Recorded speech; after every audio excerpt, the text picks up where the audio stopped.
నేడు గాజువాకలోని శ్రీ వైభవ వెంకటేశ్వర స్వామిని దర్శించుకున్న మంత్రి లోకేష్. పెద్ద ఎత్తున తరలివచ్చిన స్థానికులు, కూటమి ప్రజాప్రతినిధులు.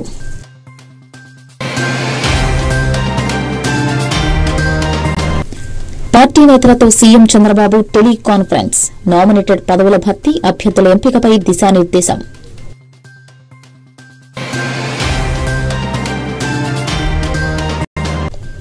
తెలంగాణ రాష్ట్ర వ్యాప్తంగా 561 గ్రామాల్లో 4 సంక్షేమ పథకాల ప్రారంభం. లబ్దిదారులకు మంజూరు పత్రాలు అందజేసిన అధికారులు.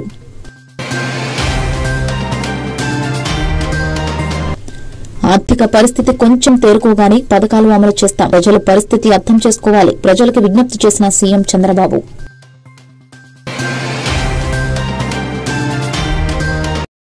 నల్గొండలో బీఆర్ఎస్ ఆధ్వర్యంలో రైతు మహాధర్నా. నల్గొండ పట్టణంలో బీఆర్ఎస్ ఆధ్వర్యంలో నిర్వహించిన రైతు మహాధర్నా విజయవంతమైంది. ఈ మహాధర్నాకు హాజరైన ముఖ్య అతిథులు బీఆర్ఎస్ వర్కింగ్ ప్రెసిడెంట్ కేటీఆర్, మాజీ మంత్రులు జగదీష్ రెడ్డి, నిరంజన్ రెడ్డి, ఎమ్మెల్సీలు కోటిరెడ్డి, మధుసూదన్నాచారి, మాజీ ఎమ్మెల్యేలు, ఎంపీలు పాల్గొన్నారు. మహాధర్నాకు స్వచ్ఛందంగా తరలివచ్చిన అన్నదాతల అద్భుత స్పందన ఈ కార్యక్రమాన్ని విజయవంతం చేసింది. బాగా నీళ్లుగుతున్న మంత్రులు ఎవరైతున్నారో రైతు బంధు అడిగితే చెప్పుతో కొడతా అనే మంత్రి ఒకడున్నాడు. ఇంకా చాలా మంది మీటింగ్ పెట్టుకుంటామంటే అడ్డుకునే సన్నాసి మంత్రి. ఇంత భయపడతాడు ఎవడన్నా మీటింగ్ పెట్టుకుంటామంటే? గంత భయం ఎందుకు నీకు? భూపాల్ రెడ్డిని తీసుకుపోయి పోలీస్ స్టేషన్లో ఆడ పోలీసు వాళ్ళు అడ్డం ఉండి భూపాల్ రెడ్డి మీద దాడి చేస్తావా? ఈ ముఖ్యమంత్రి, ఈ కాంగ్రెస్ పార్టీ వీళ్ళెవ్వరు మీకు కొత్త వాళ్ళు కాదు. నిజానికి 55 ఏళ్ళు చూసిన వాళ్ళే ఈ నల్గొండ జిల్లాలో తాగునీటికి ఇబ్బంది అయ్యి ఆఖరికి మన పిల్లల బొక్కల్లో మూలుగ చచ్చిపోయేందుకు కారణమే కాంగ్రెస్. నల్గొండ జిల్లా బిడ్డలు జీవోత్సవాలుగా మారినంటే దానికి కారణమే కాంగ్రెస్. నల్గొండ రైతులు అవస్థపడ్డారంటే దానికి కారణమే కాంగ్రెస్. అందుకే మిమ్మల్ని మోసం చేయడానికే కొత్త మాటలు, కొత్త వేషాలు వేసుకొని కొత్త సీసాలో పాత సారా అన్నట్టు మళ్ళా బయలుదేరినారు. ఎన్నికలకు ముందు చెప్పినాం మేము వచ్చి మీకు అన్నాడు, అన్న కాంగ్రెస్ వాళ్ళు గెలిస్తే రైతు బంధుకు రామ్ అంటారు, యాది పెట్టుకోండి అని నేను చెప్పిన. అదే విధంగా పెద్దలు కేసీఆర్ గారు ప్రతి నియోజకవర్గంలో చెప్పిండ్రా లేదా? ఇవాళ రైతు బంధు సంవత్సరం దాటిపోయింది, 14 నెలలైంది, రూపాయి ఇయ్యలేదు రైతు బంధు. మొట్టమొదటిసారి ఆనాడు కేసీఆర్ ప్రభుత్వమే ఎలక్షన్ల ముందు ఇద్దామని పెడితే ఆ రోజు రేవంత్ రెడ్డి ఉత్తరం రాసి ఆపిండు. ఉత్తరం రాసి ఎలక్షన్ కమిషన్ కు ఆపిండు. రైతు బంధు పైసలేస్తే మళ్ళా రైతు కేసీఆర్ కి ఓట్లేస్తారు, ఆపాలని చెప్పి ఆపితే అప్పుడు మనం పైసా జమ చేసి పెట్టిన 7,600 కోట్లు అట్లే ఆగిపోయినాయి. ఎలక్షన్ అయిన తర్వాత పార్లమెంట్ ఎలక్షన్ ముందు సహజంగా కేసీఆర్ గారు ఉన్నప్పుడేమో నాట్లేసేటప్పుడు రైతు బంధు పడుతుండే. కానీ రేవంత్ రెడ్డి వచ్చిన తర్వాత ఒకసారి మాత్రమే రైతు బంధు పడుతుంది. ఎప్పుడు అది? నాట్లప్పుడు కాదు, ఓట్లప్పుడు పడుతుంది. పార్లమెంట్ ఎలక్షన్ ముందు ఒకసారి వేసినట్టు చేసిండు. అది కూడా మనం దాచిపెట్టిన పైసలే ఆ రోజు 7,600 కోట్లు అది వేసిండు. ఇప్పుడు మళ్ళీ ఎలక్షన్లు వస్తున్నాయి. జెడ్పీటీసీ ఎలక్షన్లు, ఎంపీటీసీ ఎలక్షన్లు, సర్పంచ్ ఎలక్షన్లు వస్తున్నాయి.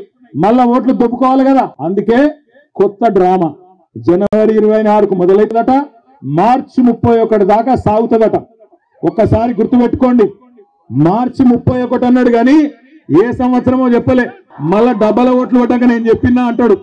వస్తుంటే మా చిరుమర్తి లింగయ్య గారు పెద్ద కాపర్తిలు ఆపిండు. లింగయ్య గారు ఆపి, అన్న జెండా ఎగిరేసి పో అన్నాడు. జెండా ఎగిరేసి కాడికి పోయినా నేను. పోతే అక్కడ ఒక రైతన్న వచ్చినాడు. వచ్చి అన్న ఒక మాట అక్కడ చెప్పు నల్లగొండలా అన్నాడు. ఏం చెప్పాలి అంటే, ఏం లేదన్నా, మేమందరం కూడా నల్లగొండ జిల్లాలో పాలిచ్చే ఆవును వద్దనుకొని తన్నే దున్నపోతుని తెచ్చుకున్నాం, అందుకే మాకు కర్మ పట్టింది అని చెప్పమన్నాడు. ఆయన చెప్పిండు, నేను చెప్తలేను. పెద్ద కాపర్తి రైతు చెప్పిన మాట నేను చెప్తున్నా.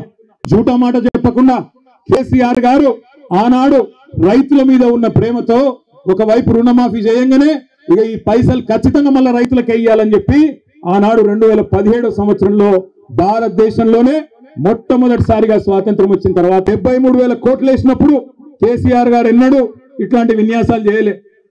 టకీమని పడతాయని డైలాగులు కొట్టలే. మాజీ చైర్పర్సన్, కాంగ్రెస్ పార్టీ గద్వాల్ నియోజకవర్గం ఇన్ఛార్జ్ సరిత తిరుపతయ్య మాట్లాడుతూ బీజేపీ భావజాలం, ఆ పార్టీ నేతలకు అవార్డులు ఇవ్వాలని రూల్ ఏమైనా ఉందా? ప్రజాయుద్ధ నౌక గద్దర్పై కేంద్ర మంత్రి బండి సంజయ్ చేసిన వ్యాఖ్యలను తక్షణమే వెనక్కి తీసుకోవాలని హెచ్చరిస్తున్న కేంద్ర మంత్రి బండి సంజయ్ వ్యాఖ్యలను తెలంగాణ సమాజం క్షమించదు అని తెలంగాణ బీజేపీకి కొత్త అధ్యక్షుడిగా ఈటెల రాబోతున్నాడు. తన ప్రాధాన్యత తగ్గిపోతుందని సంజయ్ ఫ్రస్ట్రేషన్లో మాట్లాడుతున్నాడు అని ఆమె పేర్కొన్నారు. అందరికీ నమస్కారం.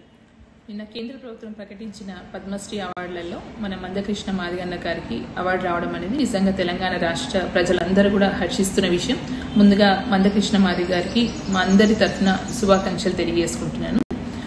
ఇదే విషయమై మన గౌరవ ముఖ్యమంత్రి గారు ఒక సభలో ఒక మాట అన్నారు. ఏంటంటే తెలంగాణ రాష్ట్రం నుంచి 5 మంది మేధావులు పెద్ద మనుషుల పేర్లు కేంద్రానికి పంపించడం జరిగింది.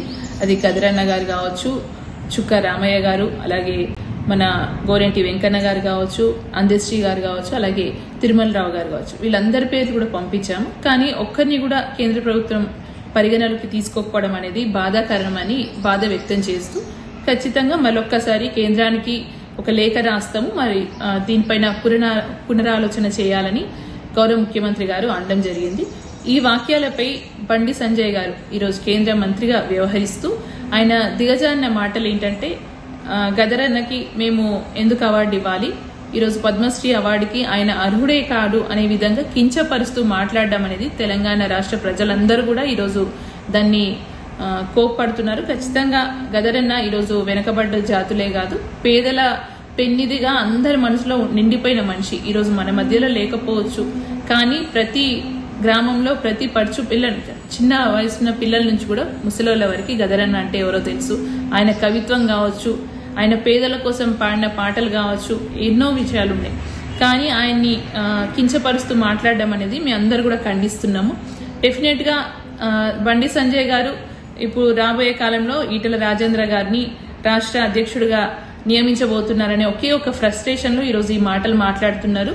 ఇది తెలంగాణ రాష్ట్ర ప్రజలందరూ కూడా గమనిస్తున్నారు.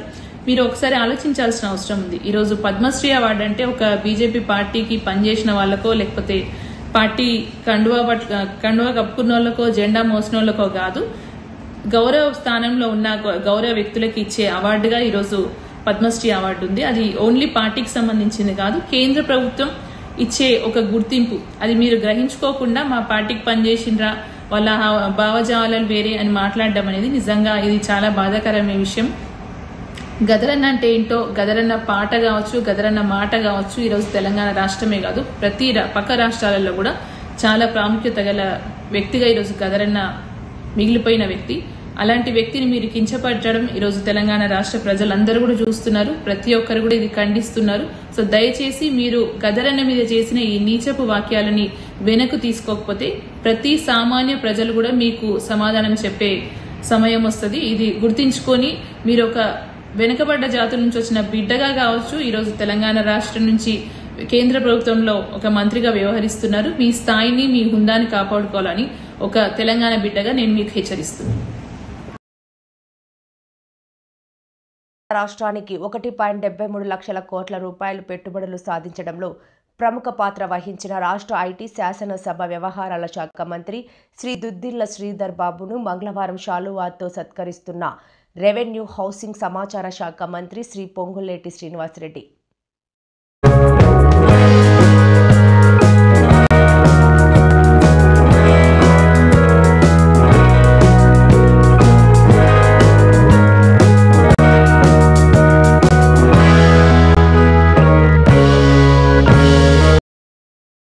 గాజువాక నియోజకవర్గం విపిఎల్ గ్రీన్ సిటీ కాలనీలోని శ్రీ లక్ష్మీ ఆండాల్ సమేత శ్రీ వైభవ వెంకటేశ్వర స్వామిని విద్యా, ఐటీ శాఖల మంత్రి నారా లోకేష్ దర్శించుకున్నారు. ముందుగా ఆలయానికి చేరుకున్న మంత్రి లోకేష్ కు స్థానిక ప్రజానీకం, కూటమి ప్రజాప్రతినిధులు, నాయకులు, కార్యకర్తలు ఘన స్వాగతం పలికారు. అర్చకులు పూర్ణ కుంభంతో స్వాగతం పలికారు. అనంతరం పార్టీ రాష్ట్ర అధ్యక్షులు పల్లా శ్రీనివాసరావు, స్పీకర్ అయ్యన్న పాత్రుడు, విశాఖ ఎంపీ శ్రీభారత్, ఇతర ప్రజాప్రతినిధులతో కలిసి మంత్రి నారా లోకేష్ స్వామివారిని దర్శించుకున్నారు. ఈ సందర్భంగా వేద పండితులు ప్రత్యేక పూజలు నిర్వహించి ఆశీర్వచనాలు అందజేశారు. అనంతరం స్థానికుల నుంచి మంత్రి లోకేష్ వినతులు స్వీకరించారు. ప్రతి ఒక్కరిని ఆప్యాయంగా పలకరించి వారితో ఫోటోలు దిగారు. విశాఖ ఉక్కును కాపాడినందుకు ధన్యవాదాలు సార్ అంటూ ఈ సందర్భంగా విశాఖ వాసులు ప్లకార్డులు ప్రదర్శించారు.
నాగోబా జాతర భక్తులకు శుభాకాంక్షలు తెలిపారు టీపీసీసీ అధ్యక్షులు ఎమ్మెల్సీ బొమ్మ మహేష్ కుమార్ గౌడ్. నాగోబా జాతరకు విచ్చేస్తున్న భక్తులందరికీ శుభాకాంక్షలు అంటూ ఆదిశేషుని నాగోబా జాతర దేశంలోని రెండో అతిపెద్ద గిరిజన జాతర అని అత్యంత నియమ నిష్ఠలతో ఆదివాసీలందరూ నిర్వహించుకునే వేడుక నాగోబా జాతర. నాగోబా జాతర గిరిజన సంస్కృతి సంప్రదాయాలకు అద్దం పడుతుంది అని మెస్రం వంశస్థుల ఆధ్వర్యంలో 5 రోజుల పాటు వైభవంగా జాతర నిర్వహణ, తెలంగాణ సంస్కృతి ఉట్టిపడేలా జాతరకు ప్రభుత్వం భారీ ఏర్పాట్లు చేసిందని తెలిపారు.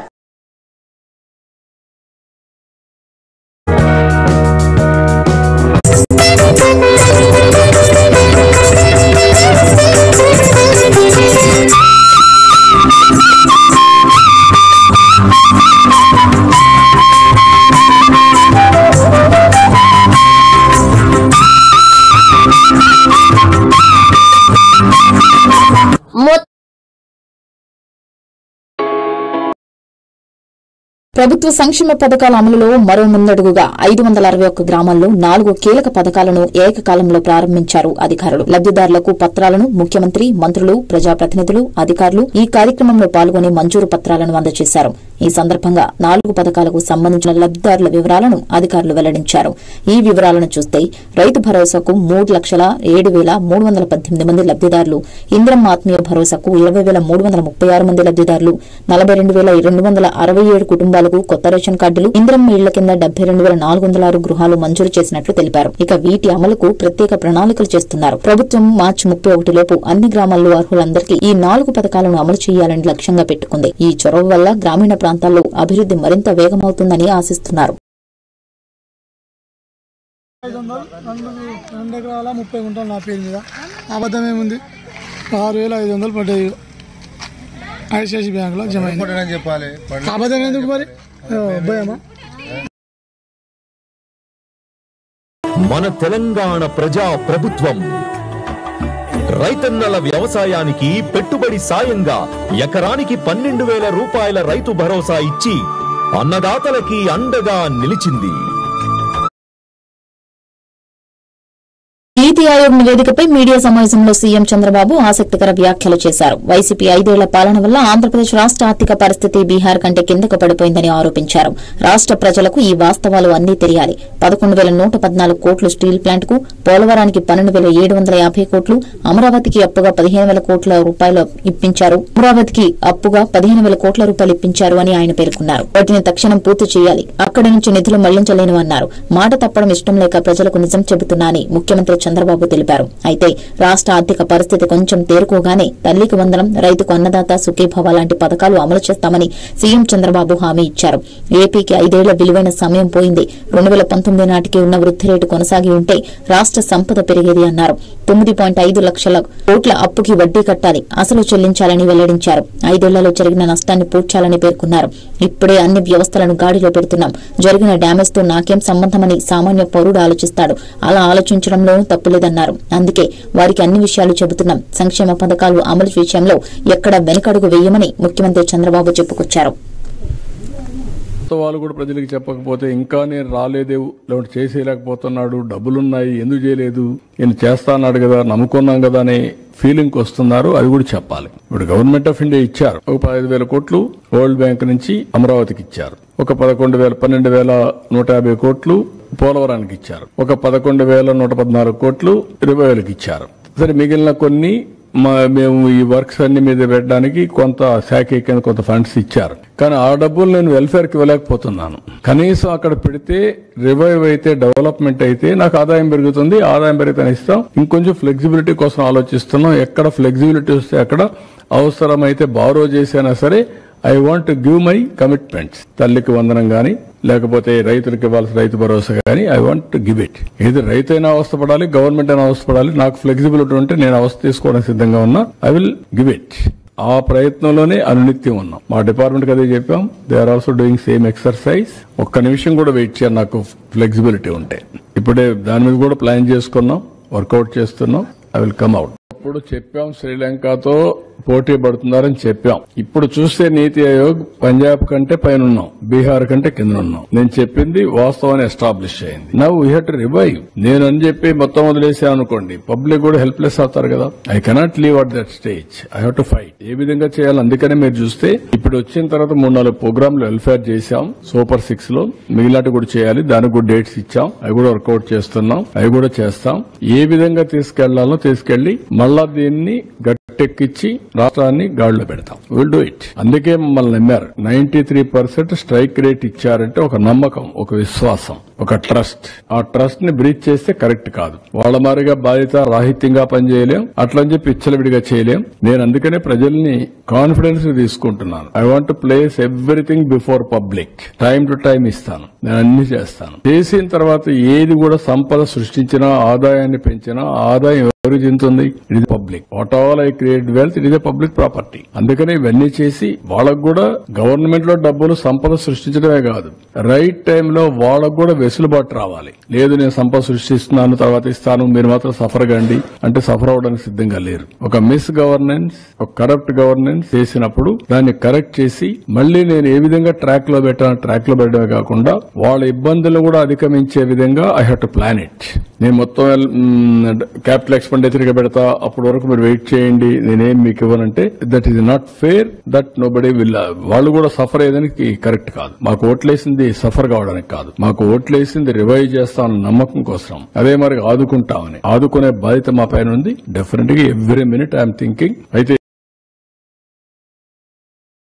సాయి మీడియాతో మాట్లాడుతూ ఈ రోజు ఒక తెలంగాణ ద్రోహి గురించి, తెలంగాణ ఉద్యమకారులు ప్రాణత్యాగం గురించి, తెలియని వాడి గురించి మాట్లాడుతున్న మీరు విన్నది నిజమే అని వారు అనడం లేదు. వాడు అనే అన్నాను, వారు అనడం లేదు, వాడు అనే అన్నాను. బండి సంజయ్ తెలంగాణ ప్రజలను, ఉద్యమకారులను అగౌరవపరిచారు. పద్మ అవార్డులు ఇచ్చేదెవరు? కేంద్ర ప్రభుత్వమా లేక బీజేపీ గవర్నమెంటా లేక మీ అమిత్ షానా, నడ్డానా? సేవా రంగాల్లో, ఇతర రంగాల్లో తమ ప్రావీణ్యం చూపిన వారికి పద్మ అవార్డులు ఇస్తారు. తెలంగాణ ఉద్యమకారులకు బండి సంజయ్ క్షమాపణలు చెప్పాలి. గద్దర్ అనే వ్యక్తి తెలంగాణ ఉద్యమానికి ప్రాణం పోశారు. బండి సంజయ్, నీకు సిగ్గుందా?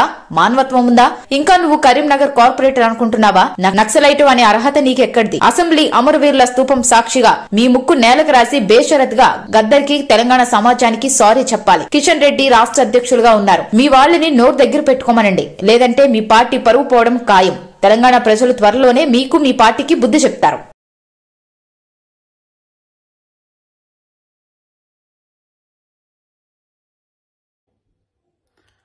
గద్దర్ గాడ్సే కాదు మిస్టర్ సంజయ్ గారు, గద్దర్ గరీబోల దేవుడు. అదే కాకుండా తెలంగాణ రాష్ట్రానికి జరిగినటువంటి పద్మ అవార్డులలో తెలంగాణకు అన్యాయం జరిగింది. ఆంధ్ర రాష్ట్రానికి 5 పద్మ అవార్డులు ఇచ్చిందని చెప్పేసి కాంగ్రెస్ పార్టీ ముఖ్యమంత్రి రేవంత్ రెడ్డి గారు మాట్లాడితే గద్దర్ గారి పేరు తీసుకొచ్చి వివాదాస్పదం చేసే ప్రయత్నం బండి సంజయ్ గారు చేస్తా ఉన్నారు. తెలంగాణ రాష్ట్రం నుంచి 8 మంది ఎంపీలు, 8 మంది ఎమ్మెల్యేలు, మొన్న జరిగినటువంటి ఎంపీ ఎలక్షన్లో 35% భారతీయ జనతా పార్టీకి ఓట్ల శాతం వేసి గెలిపిస్తే తెలంగాణకు పద్మ అవార్డులలో అన్యాయం చేసింది కేంద్ర ప్రభుత్వం అని చెప్పేసి కాంగ్రెస్ పార్టీ ముఖ్యమంత్రి రేవంత్ రెడ్డి గారు మాట్లాడితే గద్దర్ గారి పేరు మీద ఇష్యూని డైవర్ట్ చేసే ప్రయత్నం బండి సంజయ్ గారు చేస్తా ఉన్నారు. అదే కాకుండా ఇక్కడ గద్దర్ గారికి మావోయిస్టనో లేదు నక్సలైట్ భావజాలం ఉందనో వారికి పద్మ అవార్డు అని చెప్పేసి రాష్ట్ర ప్రభుత్వం రిఫర్ చేయలే. వారు సాహితీ కావచ్చు, కళలు కావచ్చు, సాహిత్యంలో వారు అందించినటువంటి విశిష్ట సేవలకు మాత్రమే పద్మ అవార్డు ఇవ్వాలని చెప్పేసి రాష్ట్ర ప్రభుత్వం రిఫర్ చేసింది. అదే కాకుండా పద్మ అవార్డులు భారతీయ జనతా పార్టీ ఇచ్చే అవార్డులు కాదు, అది కేంద్ర ప్రభుత్వం ఇచ్చే అవార్డులు, అవి జాతీయ అవార్డులు. భారతీయ జనతా పార్టీ ఇచ్చే అవార్డు అయితే మీ భావజాలం ఉన్నోళ్ళకి ఇచ్చుకుంటే ఎవరికి అభ్యంతరం లేదు. అదే కాకుండా వివిధ రంగాల్లో సేవలు చేసిన వ్యక్తులకు మాత్రమే పద్మ అవార్డు ఇస్తారు. అదే కాకుండా గతంలో నరేంద్ర మోడీ గారు ప్రధానమంత్రి ఉన్నప్పుడు బుద్ధదేవ్ భట్టాచార్య గారికి కూడా పద్మ అవార్డు ఇచ్చారు. కాకపోతే వారు తీసుకోలేదు, పక్కకు పెడితే వారు ఫస్ట్ నుంచి కమ్యూనిస్ట్ పార్టీలో ఉన్న వ్యక్తులు. అదే కాకుండా సీతారాం యేచూరి గారికి రాజ్యసభలో బెస్ట్ పార్లమెంటేరియన్ అవార్డు కూడా నరేంద్ర మోడీ గారు ప్రధానమంత్రిగా ఉన్నప్పుడు మాత్రం ఇచ్చారు. అంటే వాడు ఫస్ట్ నుంచి కమ్యూనిస్టు పార్టీ కోసం పనిచేసిన వ్యక్తులు. కాకపోతే మరి వారు బెస్ట్ పార్లమెంటరీ అవార్డు ఎందుకు ఇచ్చింది భారతీయ జనతా పార్టీ అంటే వారు అందించినటువంటి సేవలు కావచ్చు, అనునిత్యం ప్రభుత్వం మీద పోరాటం చేసినందుకు వాళ్ళ పర్ఫార్మెన్స్ చూసి మాత్రమే ఇస్తారు తప్ప ఇక్కడ అనవసరంగా రాజకీయం చేసే ప్రయత్నం భారతీయ జనతా పార్టీ బండి సంజయ్ గారు చేస్తున్నట్టు కనపడుతోంది. బండి సంజయ్ ఒక కేంద్ర మంత్రిగా మాట్లాడతలేడు, ఒక సాధారణ కార్యకర్తలాగా ఏది పడితే అది మాట్లాడుతూ తెలంగాణ సమాజాన్ని తప్పుదారి పట్టించే ప్రయత్నం బండి సంజయ్ గారు చేస్తూ ఉన్నారు. అదే కాకుండా గతంలో అద్వానీ గారు హైదరాబాద్ లో సభ పెట్టినప్పుడు కావచ్చు, నరేంద్ర మోడీ గారు సభ పెట్టినప్పుడు కావచ్చు, గద్దర్ గారు కూడా ఆ సభకు వెళ్ళిండు, నరేంద్ర మోడీ గారికి అలింగనం చేసుకుంటూ బండి సంజయ్ గారిని అలింగనం చేసినప్పుడు మరి ఎందుకు అప్పుడు గద్దర్ గారి భావజాలం గుర్తు రాలేదా బండి సంజయ్ గారికి కానీ నరేంద్ర మోడీ గారికి కానీ? ఇక్కడ భావజాలం ముఖ్యం కాదు, వారు అందించినటువంటి విశిష్ట సేవలను గుర్తించి సాహితీ రంగంలో కావచ్చు, తెలంగాణ ఉద్యమంలో కావచ్చు, గరీబోలకు వారు చేసినటువంటి సేవలు గుర్తించి మాత్రమే ఇక్కడ పద్మ అవార్డు ఇస్తారనేది చాలా స్పష్టం. బండి సంజయ్ గారు అవగాహన లేకుండా సమాజాన్ని తప్పుదారి పట్టించే ప్రయత్నం బండి సంజయ్ గారు చేస్తా ఉన్నారు. ఇప్పటికైనా తక్షణమే బండి సంజయ్ గారు క్షమాపణ చెప్పాల్సిన అవసరం ఉంది తెలంగాణ సమాజానికి, గద్దర్ గారి కుటుంబానికి. అదే కాకుండా భారతీయ జనతా పార్టీ ఇప్పుడు తెలంగాణ రాష్ట్రానికి రాష్ట్ర శాఖ అధ్యక్షులు అయితేనని చెప్పేసి ప్రచారం జరుగుతా ఉంది. గద్దర్ గరీబోల దేవుడు కాబట్టే తెలంగాణ రాష్ట్ర ప్రభుత్వం పద్మ అవార్డులు ఇవ్వాలని చెప్పేసి రిఫర్ చేసింది. ఇష్యూని డైవర్ట్ విశాఖలో జరిగిన రీజనల్ ఇన్వెస్టర్స్ టూరిజం సమ్మిట్ వేదికగా 1217 కోట్ల విలువైన 8 పర్యాటక ప్రాజెక్టుల ఎంయూఏలపై రాష్ట్ర పర్యాటక, సాంస్కృతిక, సినిమాటోగ్రఫీ మంత్రి కందుల దుర్గేష్ సంతకాలు చేశారు. విశాఖలో జరిగిన రీజనల్ ఇన్వెస్టర్స్ సమ్మిట్ కు 150కి పైగా ఇన్వెస్టర్లు హాజరయ్యారు. ఈ సందర్భంగా రాష్ట్రంలోని విశాఖపట్నం, తిరుపతి, అమరావతి, అల్లూరి సీతారామరాజు జిల్లాల్లో 825 రూములు ఏర్పాటుకు ఇన్వెస్టర్లు ముందుకొచ్చారు. తద్వారా టూరిజం రంగంలో 2567 ఉద్యోగాలు కల్పించేందుకు సిద్దంగా ఉన్నామని మంత్రి కందుల దుర్గేష్ పేర్కొన్నారు. ముఖ్యమంత్రి చంద్రబాబు నాయుడు ఆలోచనల మేరకు 5 ఏళ్లలో రాష్ట్రంలో 50,000 రూములు ఏర్పాటు చేసేందుకు కృషి చేస్తామన్నారు. అందులో భాగంగా నేడు కుదుర్చుకున్న విలువైన 6 ఎంఓయూలను తొలిమెట్టుగా భావిస్తున్నామని మంత్రి కందుల దుర్గేష్ స్పష్టం చేశారు. ఎంఓయూ చేసుకున్న 8 పర్యాటక ప్రాజెక్టులు కీలకమైనవిగా తెలిపారు. ప్రధానంగా అట్మాస్ఫియర్ హాస్పిటాలిటీ ప్రైవేట్ లిమిటెడ్ వాళ్లు 500 రూములను విశాఖపట్నం, తిరుపతి, అమరావతిలో కట్టేందుకు సుముఖత వ్యక్తం చేశారన్నారు. డాల్ఫిన్ ఓషియన్ క్రూయిజ్ వాళ్లు వైజాగ్ పోర్టులో లగ్జరీ క్రూయిజ్ కట్టేందుకు సిద్దంగా ఉన్నారన్నారు. Worst enterprises blue Bay infra project కు సంబంధించిన వాళ్లు 100 రూములతో వైజాగ్ లో లగ్జరీ రిసార్ట్లను కట్టేందుకు ముందుకు వచ్చారన్నారు. Royal farms beach resorts, hotel S park వాళ్లు బాపట్ల జిల్లాలో 100 రూములను నిర్మించేందుకు ముందుకు వచ్చారన్నారు.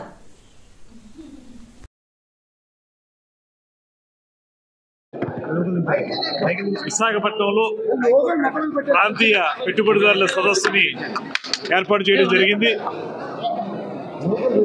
ఇప్పటికే విజయవాడలో రాష్ట్ర స్థాయి సదస్సును ఏర్పాటు చేసుకుని అక్కడ రమారమి 200 మంది ఇన్వెస్టర్స్ పాల్గొనడం జరిగింది.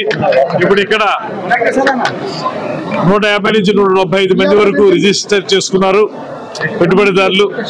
ఇది ప్రధానంగా ఆంధ్రప్రదేశ్ ప్రభుత్వం పర్యాటక రంగాన్ని అభివృద్ధి చేయడానికి ఈ మధ్యకాలంలో తీసుకున్నటువంటి కొత్త విధానాలు, ముఖ్యమంత్రి చంద్రబాబు నాయుడు గారు, ఉప ముఖ్యమంత్రి పవన్ కళ్యాణ్ గారి యొక్క సహకారంతో ఆంధ్రప్రదేశ్ టూరిజం శాఖ కొత్త టూరిజం పాలసీ తీసుకురావడం జరిగింది. దాంతోపాటు ముఖ్యమంత్రి గారు టూరిజం కూడా ప్రత్యేకంగా ఇండస్ట్రీ స్టేటస్ ఇవ్వడం ద్వారా ఈ రాష్ట్రంలో టూరిజం వృద్ధి చెందడానికి ప్రత్యేకమైన చర్యలు చేపట్టారు. అవన్నీ ఇక్కడ ఇన్వెస్టర్స్ అందరికీ కూడా వివరించి తద్వారా వాళ్ళతో మాట్లాడి రాబోయే రోజుల్లో ఎంతో సుందరమైన ప్రదేశమైనటువంటి ఉత్తరాంధ్ర, ఒక అద్భుతమైనటువంటి సముద్ర తీరం, మరో పక్కన అటవీ సంపద, ఇంకో పక్కన ప్రకృతి రమణీయత, ఇవన్నీ ఉన్నటువంటి ఈ ప్రాంతంలో ఎవరైతే ఔత్సాహికులు ముందుకు వస్తారో, పర్యాటక ప్రాజెక్టులు టేకప్ చేయాలనుకుంటున్నారో వారికి మేము ఇచ్చేటువంటి రాయితీలు ఏ రకంగా ఉంటాయని తెలియజెప్పి వారందరినీ ఆహ్వానించడానికి ఈ కార్యక్రమాన్ని ఏర్పాటు చేశాం. చాలా ఉత్సాహంగా అందరూ ముందుకు వచ్చారు. ప్రత్యేకంగా ఈ ప్రాంతంలో అనేక ప్రాజెక్టులు నిర్మించడానికి ముందుకు వస్తా ఉన్నారు.